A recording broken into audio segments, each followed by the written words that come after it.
Tema en donde lo habíamos dejado, que era en las primeras diapositivas de lo que es el tema de insuficiencia respiratoria. Les había mencionado que los aspectos más importantes en estas primeras diapositivas era primero que sepamos diferenciar qué era la respiración y qué era la ventilación por otra parte.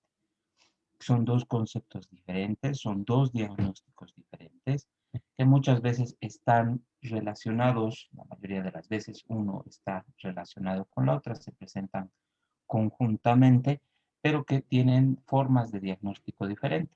Tenemos a la respiración, la insuficiencia respiratoria, como aquella incapacidad para mantener un adecuado intercambio de gases entre lo que es el alveolo y lo que es el capilar pulmonar.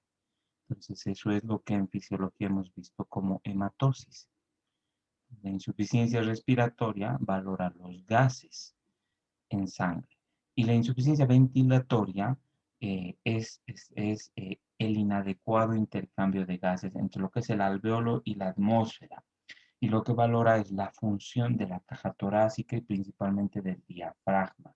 Y también de eventualmente el uso de músculos que normalmente no participan en la respiración. Entonces, son dos conceptos diferentes. También habíamos visto que los componentes de lo que vendría a ser el aparato respiratorio, que si los dividimos en cinco componentes, dos extrapulmonares y tres pulmonares, podemos también identificar que no todas las causas de insuficiencia respiratoria son de causa parenquimatosa pulmonar.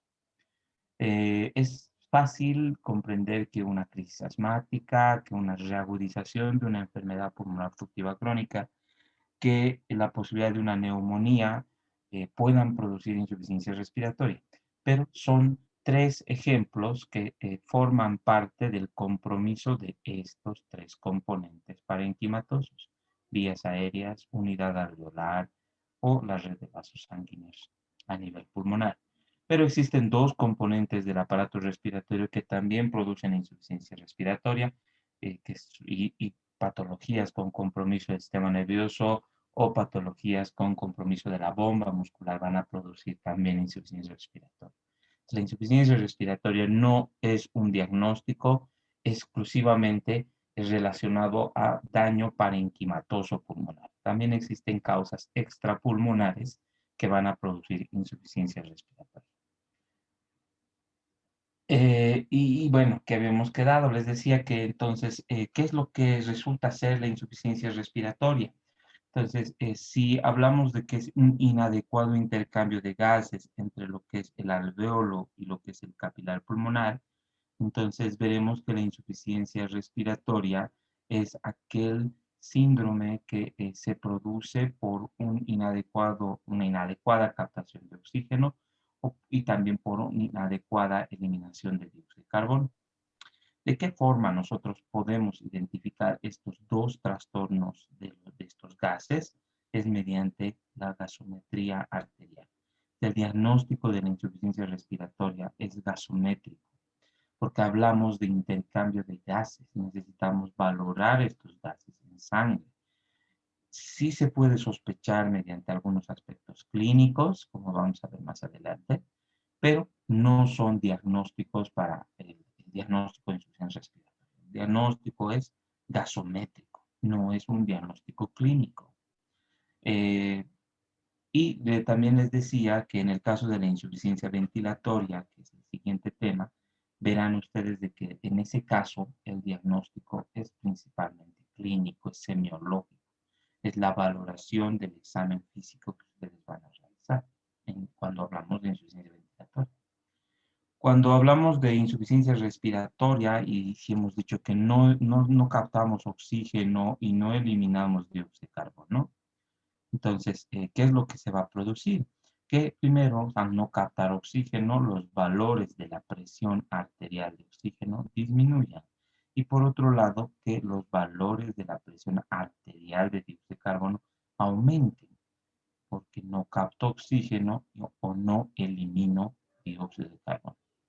Los valores normales de la presión arterial de oxígeno y de dióxido de carbono se encuentran en estos rangos, pero estos son valores que vamos a encontrar en pacientes a nivel del mar, que tienen una presión barométrica que es baja, ¿no? A nivel del mar es una presión de cero. A medida que va aumentando en altitud la población donde radican, entonces estos valores, de la presión arterial de oxígeno, va a variar. Entonces, cuando vean ustedes en algún artículo, en algún libro, todos dicen la presión arterial de oxígeno es normal de 90 a 100 milímetros de mercurio a nivel del mar.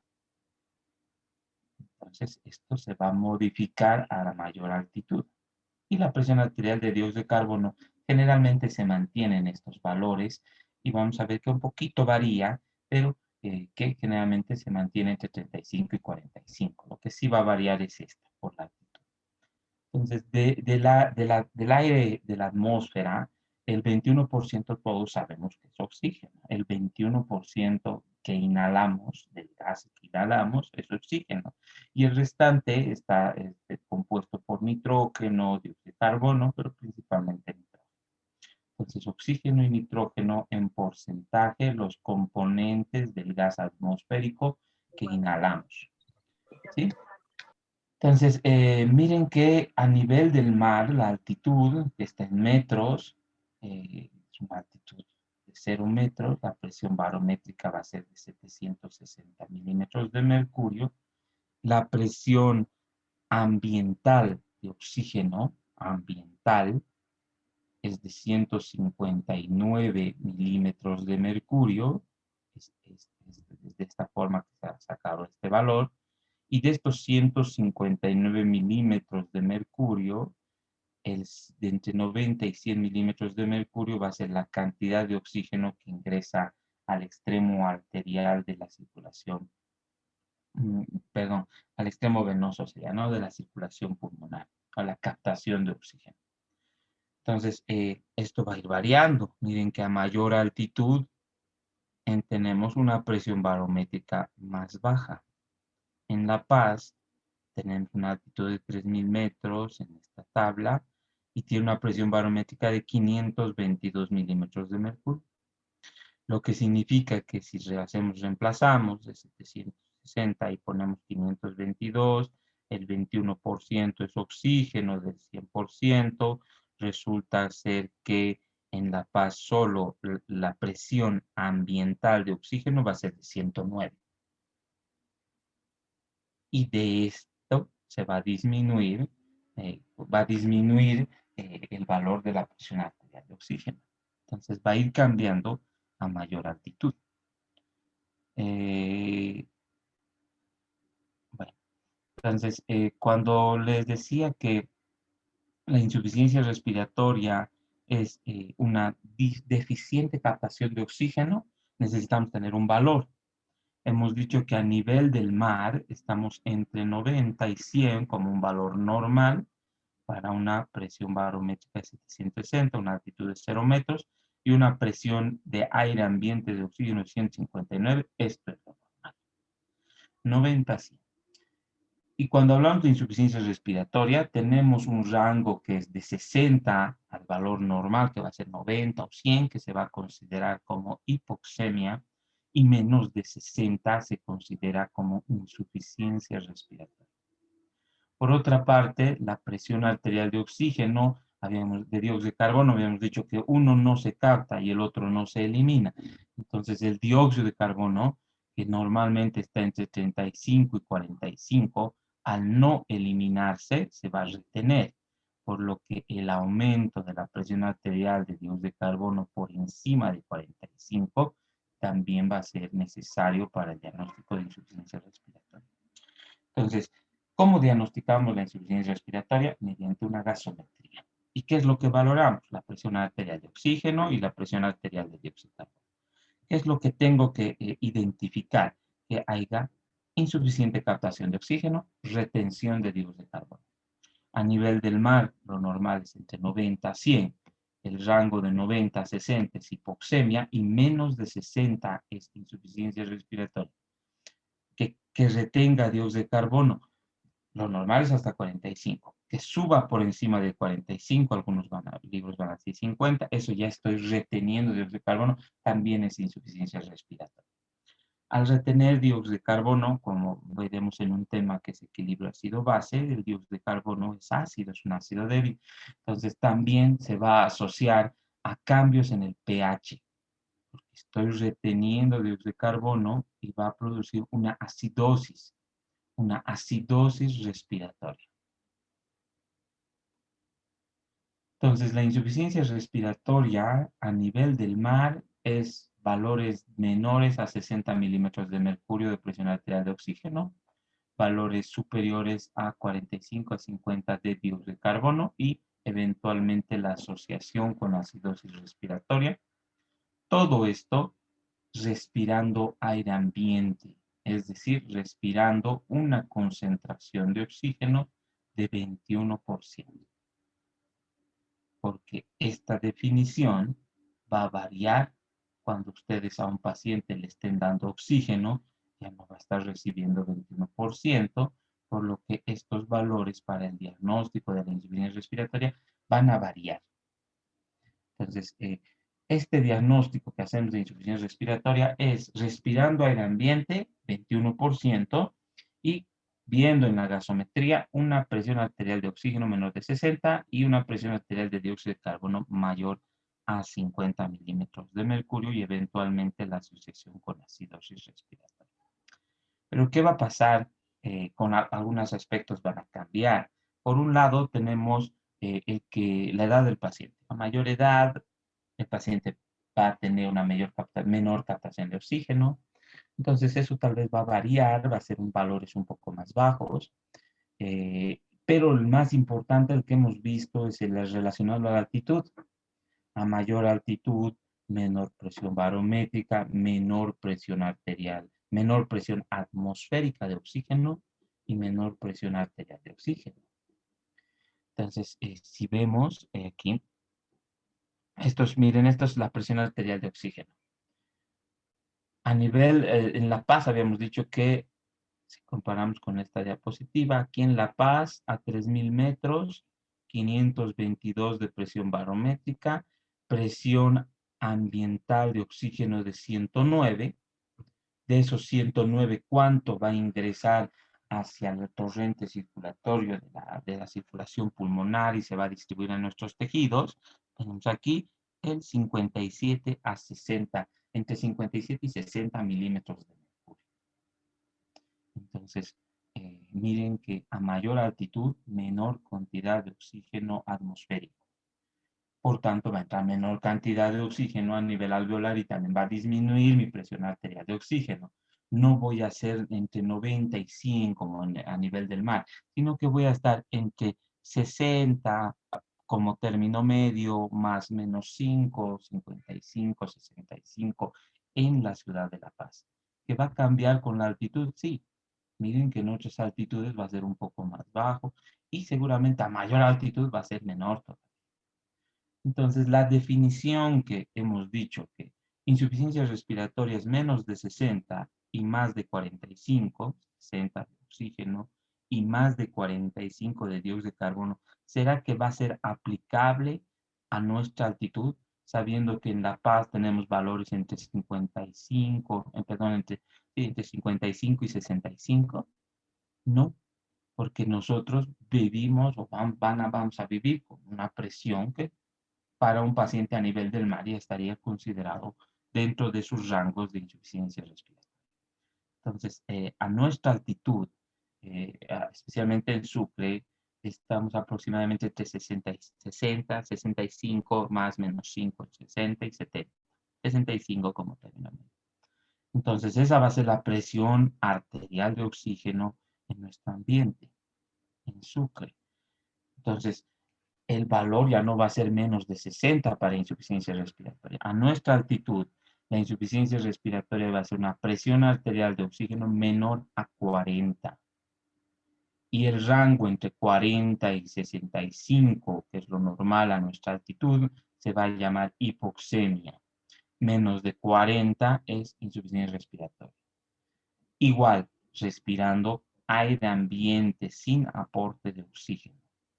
A nivel del mar, lo normal de 90 a 100, menos de 60, insuficiencia respiratoria. ¿Qué es lo que va a pasar con el otro componente, la presión arterial de dióxido de carbono? Les había dicho que no se modifica mucho con la altitud, ¿verdad? No se va a modificar. Pero hay algo que sí se va a producir a mayor altitud como un mecanismo de compensación de la hipoxemia ante la cual estamos, el aumento de la frecuencia respiratoria. Un paciente a nivel del mar va a tener una frecuencia respiratoria que en cantidad va a ser menor en relación a lo que es la frecuencia respiratoria de una persona que vive en el alto.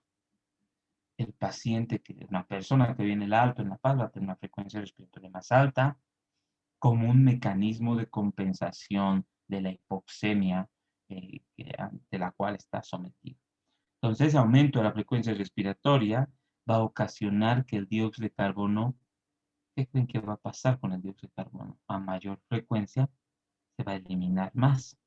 Por lo que nosotros hemos dicho que el dióxido de carbono normalmente es entre 35 y 45, pero a mayor altitud, seguimos en esos valores, pero a mayor altitud, como eliminamos más dióxido de carbono, estamos más cerca al valor de 35 milímetros de mercurio de dióxido de carbono, porque estoy respirando un poco más para captar más oxígeno por la altitud en la cual me encuentro. Entonces, cuando decimos acumula dióxido de carbono, aumenta el dióxido de carbono, ya miren aquí, por ejemplo, en La Paz dice ya por encima de 35 ya se considera retención de dióxido de carbono. ¿Sí? Entonces, sigue siendo los valores de entre 35 y 45, pero a mayor altitud estoy más cerca al valor más bajo, ¿no? Estoy entre 35 y 40. Y ya cuando esté por 40, 41, ya estoy reteniendo dióxido de carbono. ¿Por qué? ¿Cómo se explica eso? Por el aumento de la frecuencia respiratoria, que es compensatoria a la hipoxemia que tiene el paciente. No sé si hasta aquí esta parte está comprendida. No sé si alguien tuviera alguna duda o una pregunta, si pueden hacerlo en el chat o por el grupo. Entonces, insuficiencia respiratoria, diagnóstico gasométrico. ¿Qué es lo que vemos? Hipoxemia, menos de 60, hipercapnia, más de 45. A nivel del mar, cuando donde es 90 y 100 es lo normal. Respirando aire ambiente, 21% sin oxígeno. A nuestra altitud, ¿cuánto va a ser lo normal? En Sucre, aproximadamente entre 60 y 65. 65 como término medio. Entonces ya estamos casi cerca al valor de la insuficiencia respiratoria, pero no va a ser el mismo valor para el diagnóstico, va a ser menos de 40 de presión arterial de oxígeno. El dióxido de carbono también va a aumentar, hemos dicho aumenta, pero no se modifica, mantiene ese rango de normalidad, pero casi cerca al valor más bajo por la frecuencia respiratoria más aumentada que tenemos. ¿Sí? Bueno, entonces continuamos. ¿De qué forma pueden clasificar a la insuficiencia respiratoria? Hay muchas formas por las cuales la vamos a clasificar. Les había dicho en la anterior clase que es fundamental que ustedes sepan diagnosticar, reconocer. Entonces ahora el objetivo de esta clase es que sepan diagnosticar, reconocer insuficiencia respiratoria. Es importante que sepan estos valores, ¿no? Que los que he dicho. 90, 100 a nivel de Val, menos de 60, más de 45 a nuestra altitud normal, 65, menos de 40, insuficiencia respiratoria, ya dióxido de carbono igual que aumente entre 35 y 45, pero un poquito estamos hacia abajo porque hiperventilamos a mayor altitud, entonces eso es importante. La insuficiencia respiratoria tiene diferentes formas de clasificación. Una de ellas, esta es la clasificación gasométrica, estas dos nos clasifica la insuficiencia respiratoria tipo 1, tipo 2, tipo 3, tipo 4. Principalmente estas dos. Entonces, miren aquí dice, la tipo 1, insuficiencia respiratoria tipo 1, es solo hipoxémica. Se llama también parcial. Y la tipo 2 es hipercápnica y se llama también total o global. ¿Por qué es esto así?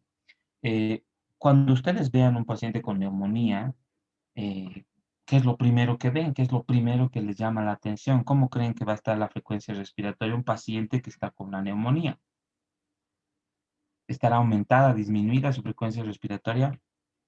Acelerada, doctor. Aumentada. Aumentada, ¿no? Entonces, si aumenta la frecuencia respiratoria, ¿qué pasa con el dióxido de carbono? ¿Se elimina o se retiene?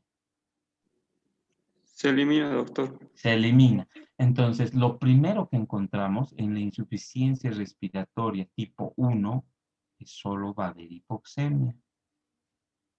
Y más bien hay normocapnia o hay hipocapnia, es decir, dióxido de carbono normal o bajo, porque ese paciente está hiperventilando porque necesita oxigenar mejor y este es un mecanismo de compensación el aumento de la frecuencia respiratoria. Es un signo vital muy, muy importante. Entonces, esa va a ser la insuficiencia respiratoria parcial.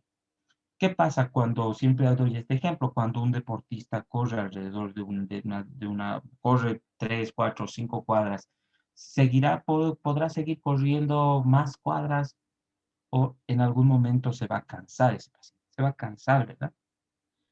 ¿Creen que este paciente con neumonía va a poder estar así mucho tiempo hiperventilando? ¿Podrá estar así 24, 48 horas? ¿O va a haber fatiga? Va a haber fatiga, doctor. Al haber fatiga, entonces, ¿qué es lo que va a ocasionar? Es la fatiga muscular, la fatiga diafragmática, va a ocasionar que ese paciente siga respirando rápido o lento. Lento, doctor. Lento. Y entonces, ahora si ya no respiras rápido, ¿qué va a pasar con el dióxido de carbono? Va a aumentar en el cuerpo. Va a aumentar. Entonces, la insuficiencia respiratoria total es la que tiene hipoxemia con hipercapnia. Y esa es la insuficiencia respiratoria total o global. Pero la que siempre es inicial, la que vamos a generalmente identificar es esta. Solo hipoxemia y dióxido de carbono bajo o casi normal. Cuando ustedes vean en una gasometría entonces una insuficiencia tipo 1 o una insuficiencia tipo 2, ¿será peor que una tipo 1? Sí, doctor, va a ser peor. Sí, ¿no? Porque si ambas son hipoxémicas, pero la tipo 2 está reteniendo dióxido de carbono por fatiga. Eso estamos ahora hablando como un primer mecanismo de hipercapnia. Por fatiga diafragma, hipoventilación va a ser peor, ¿no? Entonces, cuando vean los libros, dice insuficiencias respiratorias, hipoxemia con hipercapnia, pero esa es la insuficiencia respiratoria total, la global, la tipo 2 cuando retiene dióxido de carbono y elimina, no capta oxígeno. Pero antes de esa insuficiencia, hay una insuficiencia que es la simplemente hipoxemia. Dióxido de carbono normal, dióxido de carbono disminuido, ¿no? La parcial. Y cuando progresa, sí, ya nos tenemos que llamar la atención. Cuando vean una gasometría con retención de dióxido de carbono, vamos a ver más adelante, ya es un cuadro más grave y está reteniendo dióxido de carbono, vamos a ver por qué mecanismos. Ahora hemos visto ahora uno que es que se fatigue y que hipoventile, que ya no pueda respirar rápido. Por fatiga, respire lento y con volúmenes bajos. Hipoventilación, mecanismo de hipercapnia. La tipo 3, la tipo 4, generalmente más son relacionadas a situaciones específicas, puntuales. La insuficiencia respiratoria tipo 3 es la que se denomina también como perioperatoria y está asociada a varios factores, como por ejemplo pacientes mayores, disminución de la capacidad vital por la edad, que sean cirugías abdominales, eh, que tengan dolor, limita la expansión torácica, pacientes que tengan sobrepeso, obesidad, el hilio postquirúrgico, y algunos medicamentos que se van a utilizar durante la anestesia, los trastornos electrolíticos. Entonces hay una insuficiencia respiratoria tipo 3 y la tipo 4 es aquella en la cual el compromiso no es pulmonar, sino que el compromiso es a nivel periférico, en el cual hay una buena cantidad de oxígeno, una buena entrega de oxígeno, pero no existe un buen consumo, una buena captación de oxígeno. Entonces, el problema va a ser periférico. Esto lo vamos a ver en el tema de shock. ¿Ya? Entonces, lo que es importante que sepan identificar estos dos tipos. Tipo 1, tipo 2. Tipo 1, hipoxemia nada más. Es la inicial, está hiperventilando y tengo que tomar control. Si yo veo que ya está hipercapnia, no, eso está peor. Está peor. ¿Y por qué está peor?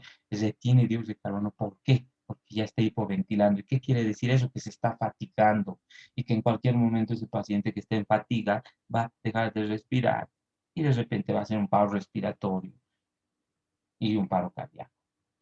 Entonces, ¿qué otras clasificaciones más existen de insuficiencia respiratoria? Esta es la gasométrica. Tenemos otra que está en relación a los cuadros, a las lesiones anatomopatológicas. Uno tenemos el obstructivo, la insuficiencia respiratoria obstructiva y la restrictiva. Esto también es parte de los temas que vamos a ver, los trastornos obstructivos restrictivos de la función pulmonar. Tenemos primero el trastorno obstructivo, obstrucción de la vía aérea. Entonces aquí tenemos principalmente el asma y la enfermedad pulmonar obstructiva crónica. Restrictivos, no hay trastorno en la vía aérea, pero sí hay una disminución en el número total de unidades alveolares. Generalmente está asociada a fibrosis o situaciones que restringen o dificultan la expansión torácica. Restrictivos. Obstructivos y restrictivos. ¿Qué otra clasificación más tenemos de la insuficiencia respiratoria? Aguda crónica y crónica agudizada. ¿Y esto cómo lo vamos a diferenciar? Primero por las características clínicas, ¿no? Si es un paciente que de 3 días empieza con una insuficiencia respiratoria, es agudo. Es un cuadro agudo, una neumonía aguda. Si es un paciente que tiene determinados antecedentes, como por ejemplo trabajar en la mina, presentar cuadros a repetición, cuadros similares, esa es una insuficiencia respiratoria crónica. Si está compensado, será una insuficiencia crónica simplemente, respiratoria crónica, y si está reactivado, será una insuficiencia crónica agudizada por alguna infección, un cuadro viral. Entonces va a depender de la evaluación semiológica que vamos a hacer. Insuficiencia respiratoria aguda. Un trauma de tórax va a producir una insuficiencia respiratoria aguda. Un paciente con silicosis, una insuficiencia respiratoria crónica. Un paciente que es fumador, pero que está compensado, crónica, compensada. De repente adquiere un cuadro viral y se complica con una sobreinfección bacteriana, crónica, agudizada. Bueno, entonces, de estas diapositivas, lo que quiero que quede muy claro es esta clasificación. Debemos identificar insuficiencia respiratoria parcial, total, global. ¿Cómo está la parcial? ¿Por qué hay hipoxemia? ¿Por qué hay hipocapnia? Porque está hiperventilando. Si es global o total, ¿por qué empieza a retener dióxido de carbono? ¿Es más grave? Sí, es más grave. ¿Por qué no es más grave? Porque el paciente está empezando a fatigarse, hay más fatiga muscular y eso va a ocasionar de que el paciente en algún momento tenga mayor riesgo para mantener su función respiratoria. ¿Sí? No sé si tienen alguna pregunta o alguna duda de esto. Bueno, esto de obstructivo restrictivo lo vamos a ver en un tema completo. Esto de la aguda, crónica y crónica agudizada es más relacionado a los aspectos semiológicos que van a ir desarrollando. Y ahora vamos a hablar de la clasificación de la insuficiencia respiratoria en relación a los mecanismos fisiopatológicos. Igual les había mencionado que es fundamental para mí que diagnostiquen, que sepan por qué y que sepan los mecanismos del por qué se producen estos trastornos. Entonces ahora sabemos que la insuficiencia respiratoria es no capto oxígeno, hago hipoxemia. Insuficiencia respiratoria es no elimino dióxido de carbono, hago hipercapnia. Entonces, ¿por qué hago hipoxemia? ¿Por qué hago hipercapnia? Entonces, estos dos trastornos tienen causas específicas. Primero, tenemos la hipoxemia. ¿Cuáles son los mecanismos por los que se produce hipoxemia? Cuando ustedes vean una gasometría hipoxemia, los 4 mecanismos principales son que hipoventile, no difundan bien los gases, haya un desequilibrio entre lo que es la ventilación y perfusión y o el peor cuadro que es el cortocircuito o el shunt, que es un cuadro de evolución de este desequilibrio hacia un cortocircuito. Entonces, cuando ustedes identifican en una gasometría un paciente con hipoxemia, ¿por qué está haciendo hipoxemia fisiopatológicamente? Porque hipoventila, respira menos. 2, hay algún trastorno que no produce una buena difusión de gases en el intersticio. Hay un límite, un desequilibrio entre ventilación y perfusión, o el peor de los casos, hay un cortocircuito que vamos a ver eh, en la siguiente diapositiva. ¿Por qué un paciente hace hipercapnia? Ya han visto uno de ellos. ¿Alguien recuerda por qué un paciente hace hipercapnia? Cuando hemos dado ese ejemplo, ¿qué va a pasar? Retención de dióxido de carbono, doctor. Sí, retiene dióxido de carbono, pero ¿por qué está reteniendo? Ese paciente que hemos dicho que está hiperventilando, de repente, ¿qué pasa? Se fatiga y ¿qué va a pasar? ¿Qué va a pasar con la frecuencia respiratoria? ¿Sigue la aumentada? Disminución de frecuencia respiratoria, doctor.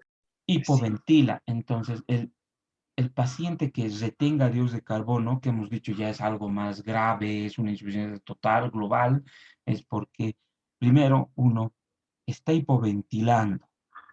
Fatiga muscular, fatiga diafragmática, está cansándose ese paciente. Más fácil que haga un paro. Segundo, que de esto haya pasado a esto, el cortocircuito. Creo que aquí las flechitas están mal. El cortocircuito es el segundo mecanismo fisiopatológico por el que el paciente hace hipercapnia. En ambos casos denotan gravedad. Hipercapnia, porque está fatigado y está respirando menos, es grave. Ha estado una primera etapa hiperventilando, ahora se está fatigando y se va a cansar. El segundo caso, que un paciente haga cortocircuito, es un mayor compromiso del parénquima pulmonar. Y esos alvéolos ya no ventilan. La sangre directamente pasa del lado derecho al lado izquierdo y pasa sin oxígeno con dióxido de carbono y pasan sin oxígeno con dióxido de carbono. Entonces, estos dos trastornos son los que producen hipercapnia. Fisiopatológicamente, ¿por qué hay hipercapnia? Porque hipoventila, se fatiga, respira menos, o porque estructuralmente hay un cortocircuito, que ambos casos son casos de gravedad, ¿no? Es una insuficiencia respiratoria parcial o global sería. Si ya retiene dióxido de carbono, Total sería, Total, doctor. doctor. total o global, ¿no?